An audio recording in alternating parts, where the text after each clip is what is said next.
गोजोन फुंबिलि साफ्रोमनिसिमबो अननाय सिबिनाय आरो गाहाम हामलायनायखौ जासिहरबाय। दिनैनि बे भिडिअआव नोंथांमोननि गेजेराव मोननैसो गोनांथि खौरां लानानै फैदों। आसा खालामगोन भिडिअखौ जोबजासिम नायलांगोन। दिनै 1 मे बड'फा उपेन्द्रनाथ ब्रह्मनि रुंसारि सान। दिनैनि गिबि खौराङानो जादों फैगौ 4 मेआव BTRआव जायगायारि बन्द फोसावदों। BTR खुंथाया बर' थुनलाइ आफादआ 60थि बोसोरारि जोबथा सान 4 मे खालि गाहाय आलासि महरै नुजाथिफैगोन। हादोरनि हादोरगिरि रामनाथ क'विन्द बिथाङा BTRआव आगान होफैगोनखायनो बे सानखालि BTRनि गासै सरकारि मावखुलिजों लोगोसे सोलोंथाइ फसंथानफोरखौ बन्द खालामनो थाखाय बिथोन होदों। नाथाय गासैबो रोखोमनि सिबिथायफोरा आगोलनि बादियैनो थाफिनगोन होनना फोसावदों।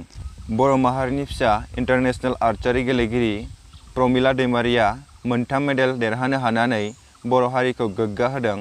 उदालगुरि जिल्लानि सिङाव थानाय खाग्राबारि गामिनि आर्चारि गेलेगिरि बर' फिसा प्रमिला दैमारिया 2 सनानि मेडेल आरो 1 रुफानि मेडेल देरहानो हायो।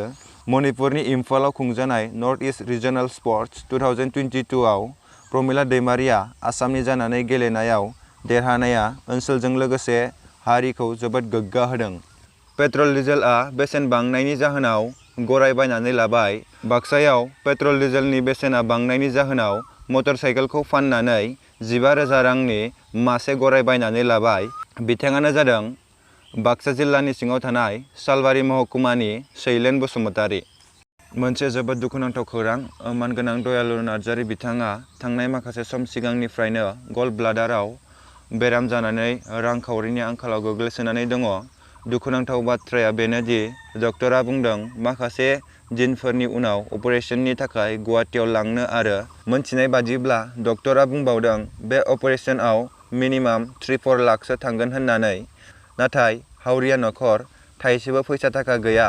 बेनिखायनो बिथां दुखुआव गोग्लैना थानाय दयालु बसुमतारी बिथांनो जा एसे हायो अपारेशननि थाखाय डनेशन हिसाबै जा एसे हायो रांनि अनसुंथाइ होनो थाखाय खावलायहरदों लोगोजों लोगोसे नखरनि मानसिफोरा। लोगोसे मानगोनां गोसो गुदुं नोंथांमोना नैबे भिडिअखौ शेयार खालामनो हागोन। जायफोर मोजां मोनो हेफाजाब खालामनो। दिनैनि भिडिअआ एसेनोसै। लोगो मोनबावगोन गाबोननि गुबुन मोनसे गोनांथि खौरांजों।